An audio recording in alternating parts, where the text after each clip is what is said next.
E a gente já está na linha aqui com o senador Alessandro Vieira, pré-candidato à presidência. Bem-vindo ao almoço, senador.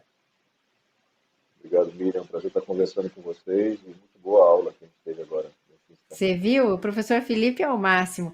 Agora, senador, você é delegado da Polícia Federal, foi eleito em 2018, fez parte do movimento Acredito, Renova BR, pautou sua campanha no combate à corrupção e agora na CPI da pandemia você ganhou uma projeção junto à população pela sua atuação. Eu estava lembrando daquele momento em que a senadora Simone Tebet e você fizeram uma dobradinha fantástica ali na CPI e arrancaram uma fala importantíssima do Luiz Miranda.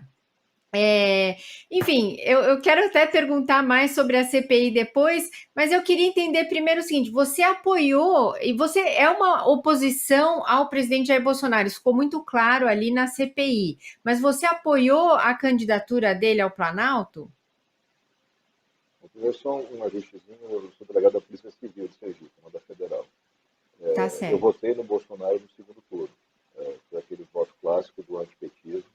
Eu tinha e tenho a convicção de que o PT teve uma passagem muito negativa no poder, sob o ponto de vista da ética, da construção política, com grandes realizações na área social, de desenvolvimento, que deve ser reconhecido, porque a política se faz de acúmulo de fatos, nem todo mundo vai ser perfeito, mas naquele momento eu entendia que era importante não ter uma volta do PT, porque poderia ter um retrocesso no combate à corrupção, naquele avanço que a gente tinha. Pela primeira vez você estava vendo grandes empreiteiros, políticos importantes, respondendo por crimes que o Brasil já conhecia. Só Senador, que o que deixa eu acontece? interromper um pouquinho a sua fala, porque a gente não está escutando. Acho que você ficou muito longe do microfone. Talvez se você segurar o microfone assim pertinho, deixa eu ver, vamos fazer um teste. Vamos testar agora. Está me ouvindo Nossa, melhor agora? melhorou muito, senador. Mas eu Tá entendi, certo. você apoiou o presidente Jair Bolsonaro no segundo turno porque você não queria a volta do PT, é isso? Isso, eu declarei o voto, não fiz campanha e fiz uma manifestação muito clara dos defeitos que eu já via no Bolsonaro. Uma atuação parlamentar pífia, muito frágil, quase 30 anos no parlamento, sem nenhum projeto, sem nenhuma liderança, e manifestações que tinham conotações, em vários momentos, de misoginia, de racismo, de agressividade excessiva. Mas acreditei que o entorno teria capacidade de controlar um pouco esses excessos. Naquela ponderação que eu fiz, já senador eleito, eu fiz campanha, na minha campanha, para Marina Silva. Eu fui eleito na chapa, na rede, e minha candidata a presidente da República era Marina, já numa compreensão de que o Brasil precisa resgatar diálogo. Fiz o voto do anti-PT, e já no primeiro semestre de 2019 ficou claro que esse voto tinha sido um erro, porque o Bolsonaro muito rapidamente se mostrou um aliado do Centrão e em várias pautas de desmonte da estrutura de combate à corrupção, um aliado do próprio PT. É só você olhar o mapa de votações de 2019 e você vai ver PT, Bolsonaro, Centrão votando de forma absolutamente alinhada em coisas como as mudanças do COAF, para dar um exemplo. É importante reconhecer esse erro. A gente tem que construir um futuro olhando para os erros do passado. E eleger uma pessoa sem preparo, sem qualificação, com tendências radicais, foi um erro gravíssimo. Agora, senador, ontem vocês tiveram uma reunião do Cidadania, eu ouvi dizer que foi até altas horas, teve confusão, e eu queria saber, o partido aprovou a federação, vocês se decidiram qual sigla vai ter assim, uma prioridade nas negociações? Essa conversa ficou para o sábado, o que que vai acontecer, senador? O partido segue muito dividido.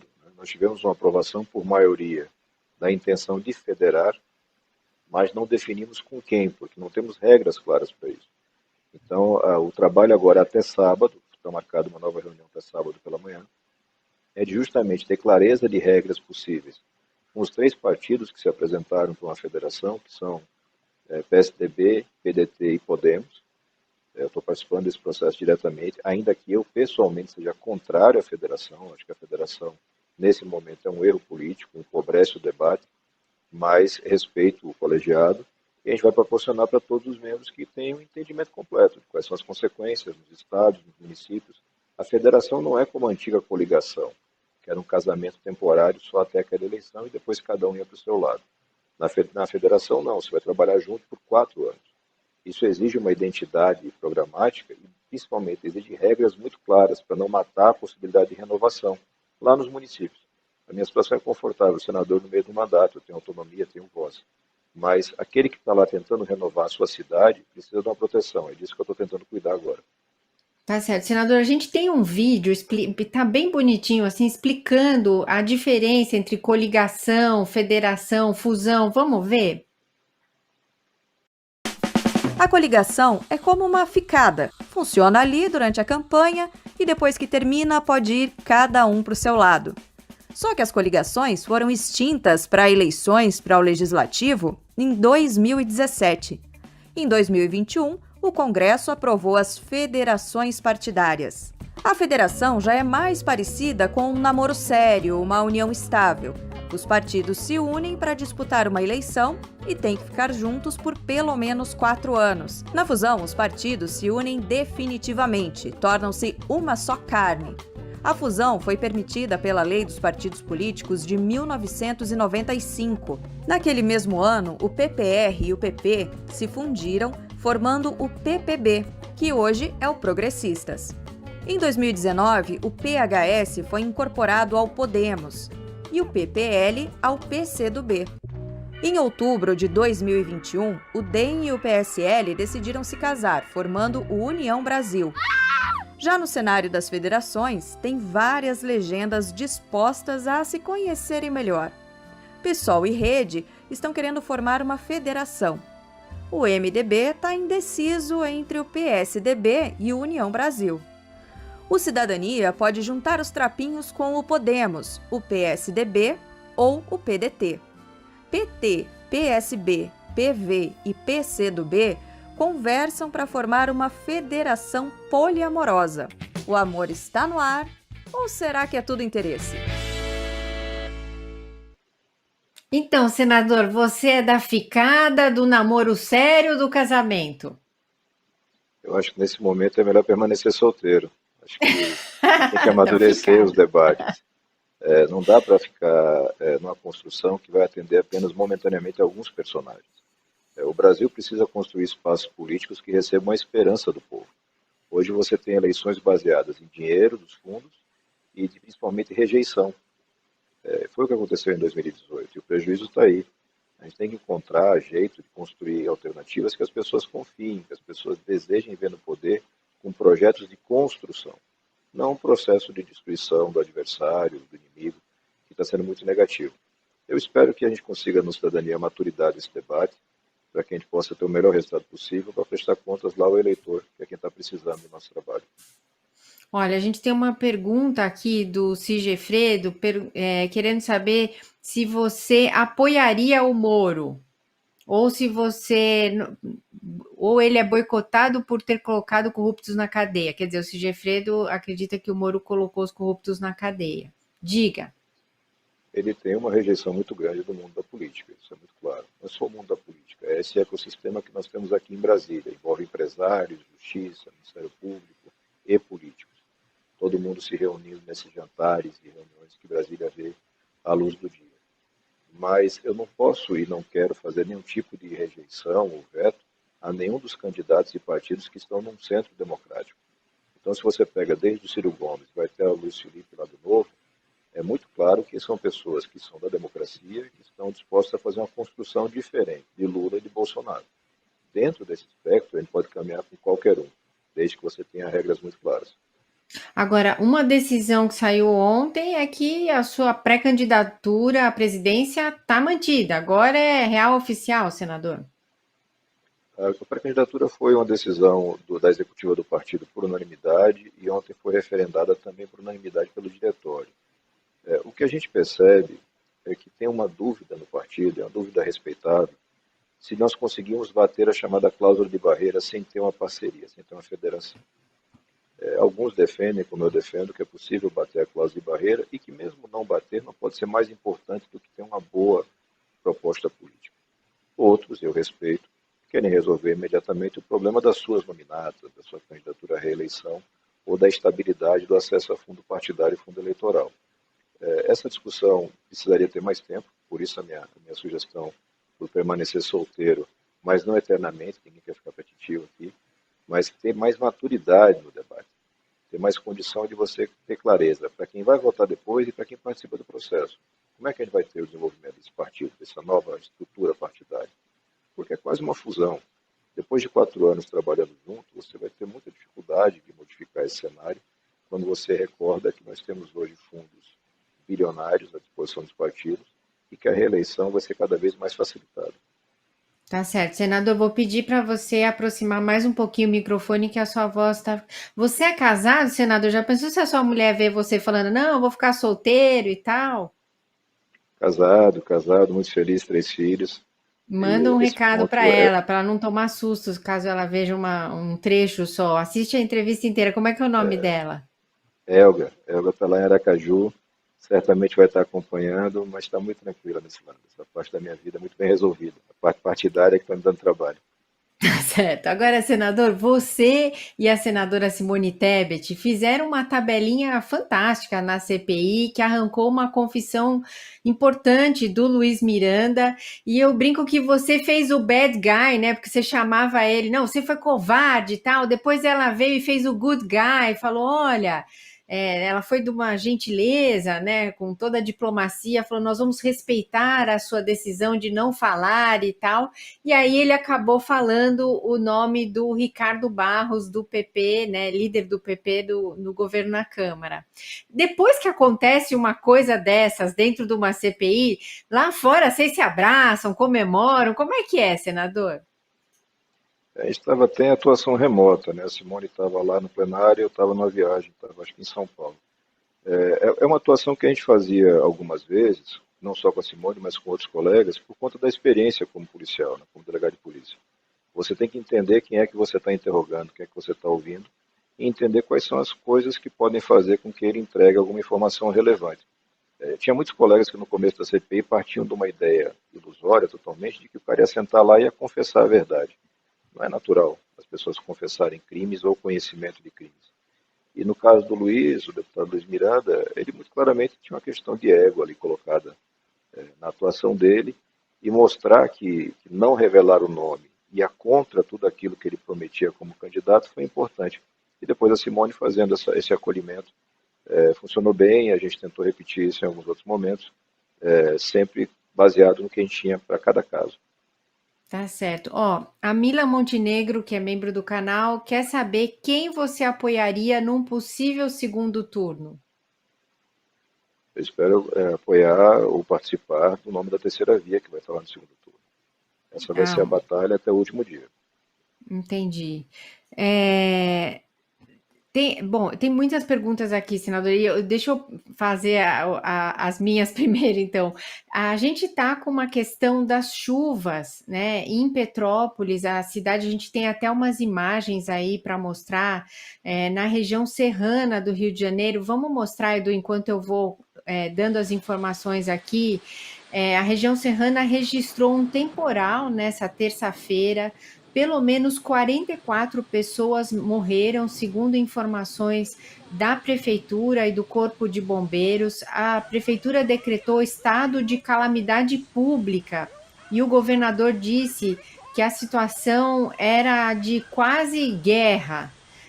Uma coisa que a gente quer ouvir de todos os candidatos, que a gente quer ouvir todos os candidatos aqui no My News, são as propostas em relação à moradia digna, à urbanização, enfrentamento desses fenômenos que se repetem todos os anos, né? Que não dá mais para a gente colocar a culpa em São Pedro. Eu sei que a gente precisaria assim de um programa inteiro para discutir essas questões, mas eu gostaria de ouvir uma proposta, assim, uma medida prática em relação a essas questões que você tomaria caso fosse eleito. Na verdade, eu vejo 2 linhas de ação aí muito evidentes. A primeira delas é uma proteção imediata, uma destinação imediata de crédito para políticas de relocação. Essas pessoas elas têm que ser realocadas. Você tem em alguns estados, em algumas localidades, um acúmulo de construções em situação de risco. Isso vai se repetindo ao longo dos anos e pelo custo político e pelo custo financeiro, os governos não tomam providências. Não querem desgaste político e muitas vezes não têm recurso para fazer a mudança que é necessária. Não dá para ter seres humanos morando em situação de risco. Você tem que resolver isso pela ação do Estado. Mas um segundo ponto muito importante, tão importante quanto, é você cuidar da questão do meio ambiente. A questão do clima, os eventos extremos começam a se repetir cada vez mais, uma assiduidade muito maior. E isso é reflexo direto das condições que nós temos, de aumento de temperatura do planeta, desmatamento crescente. Você tem também que atacar essas questões, para garantir que você tenha uma estabilidade maior dos ciclos, que sempre foram, tradicionalmente no Brasil, mais equilibrados. Isso tem que estar conectado e tem que fazer parte centralmente da política de governo. Tá certo.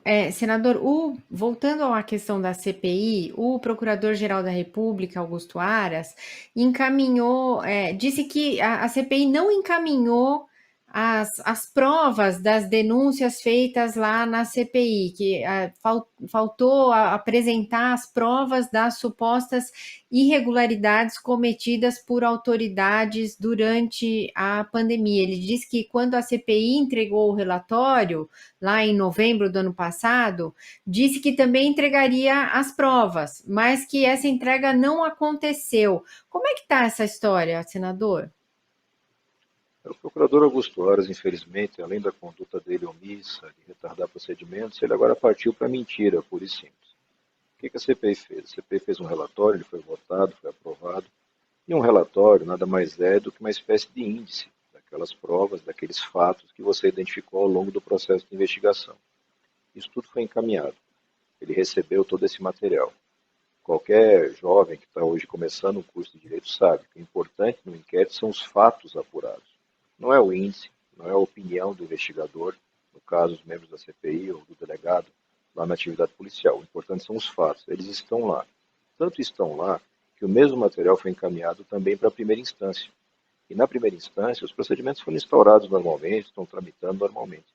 Então, o que o Aras faz, e não é a primeira vez, é usar de estratégias burocráticas para retardar, para tentar tirar a pressão política, a atenção das pessoas. Ele usa muito um recurso que é o da investigação administrativa interna. Ele informa que está investigando, mas não encaminha nada à justiça, não dá transparência nenhuma para a sociedade, e no momento em que ele achar oportuno, que ninguém está prestando atenção, ele pode arquivar isso sem o controle do judiciário e sem a fiscalização de quem está pagando os impostos. A gente está fazendo o nosso dever de casa.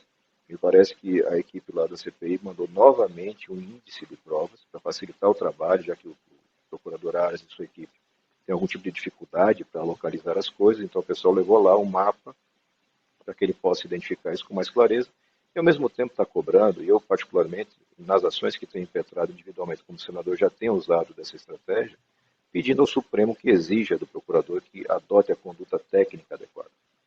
Aras é um procurador-geral da República que já foi admoestado, já foi cobrado por 6 dos 11 ministros do Supremo por retardar procedimentos, por não fazer o seu trabalho, e sempre em situações que envolvem interesses do governo federal. É uma figura lamentável na história do Ministério Público, que é uma instituição importantíssima para o Brasil. E existe uma possibilidade de vocês entrarem com um pedido de impeachment contra o Augusto Aras, vocês senadores da CPI? Essa possibilidade tecnicamente existe, mas a gente tem que lembrar que a gente está vivendo um momento ainda de pandemia, o Brasil numa crise econômica terrível e num ano eleitoral. Então eu não gostaria de ver mais um assunto, mais uma turbulência nesse cenário que já é muito mexido, já é muito difícil trabalhar. Então o ideal seria que o procurador cumprisse a sua missão, ter a sua opinião jurídica, técnica sobre os fatos, é uma reserva legal que ele tem de opinar se ele acha que aquilo é crime ou não, mas fazendo pelos caminhos corretos para que a justiça possa fazer o controle, para que a sociedade possa fazer sua cobrança. Essa forma escamoteada de atuar é muito negativa. Cada vez mais a gente vê que algumas instituições, alguns integrantes de instituições, se portam muito mais como políticos partidários do que como técnicos. Isso é muito negativo para a democracia. É verdade, senador. Olha, tem uma pergunta aqui do André Ribeiro. O que você faria para tirar o orçamento do controle do Centrão caso você fosse eleito? Isso não cabe exatamente ao presidente, né? Eu já estou fazendo, né? Além de votar contra aqui o orçamento secreto em todos os seus momentos, infelizmente por um voto a gente não conseguiu acabar com isso, um voto dado pelo líder do PT, ex-líder do PT, meu conterrâneo Rogério Carvalho, a gente judicializou essa questão. Eu tenho o entendimento de que só o próprio Supremo Tribunal Federal, interpretando a Constituição, vai poder cortar essa forma de emprego e apropriação do orçamento, que é, na minha visão, inconstitucional. O gasto público ele tem toda uma estratégia de interesse público, de interesse do povo para ser executado. Tem que ter transparência, tem que ter eficiência, tem que ter razoabilidade. Esse fatiamento, essa fragmentação para interesses meramente politiqueiros atenta contra todos esses princípios. Eu não consigo ter eficiência numa gestão se eu tenho um orçamento fatiado por 580 parlamentares, que podem dispor disso como bem entendem no interesse dos seus votos e não necessariamente no interesse público, até porque o parlamento não tem sequer equipe para fazer planejamento desse tipo de emprego de verbas. Então isso tudo é muito negativo, tem que ser combatido, e eu entendo que o judiciário tem um papel nesse equilíbrio dos poderes. É assim que funciona a democracia, são 3 poderes e eles se equilibram.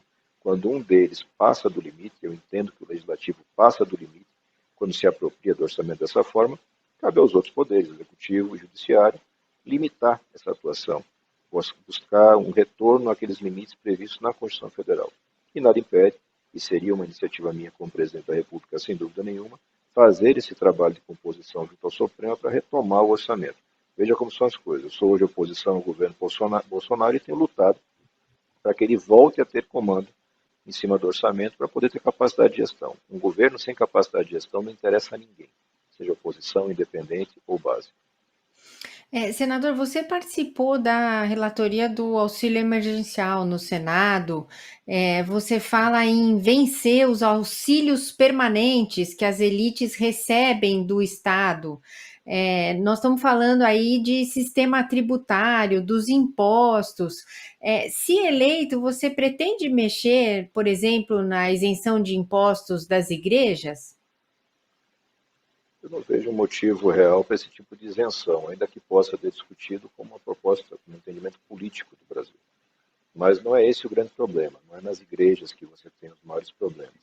Nós temos setores industriais altamente financiados ao longo do tempo, sem nenhum tipo de análise do resultado desse financiamento.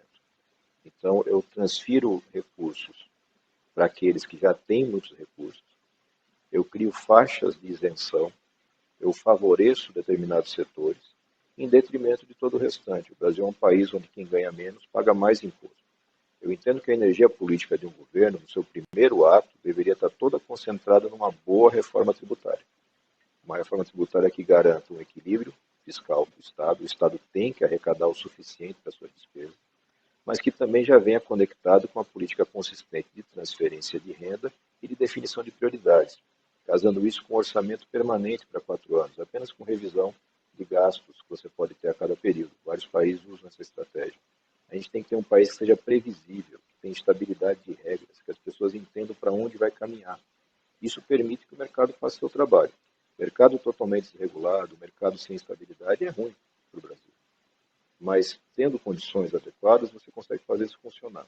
O que eu não posso mais achar razoável é ter aquelas pessoas que têm um patrimônio elevadíssimo, que têm um rendimento mensal elevado, mas que pagam um imposto muito menor porque usam estratégias de pessoa jurídica, enfim, estratégias de busca de faixa de isenção, enquanto o trabalhador assalariado paga seu imposto na ponta. Isso não é razoável. A gente tem que avançar nisso, tem boas propostas já em tramitação, e isso precisa ser enfrentado pelo próximo governo. Tá ok. Senador Alessandro Vieira, muito obrigada pela participação aqui no almoço hoje. Foi um prazer estar com vocês. Um abraço. Um abração.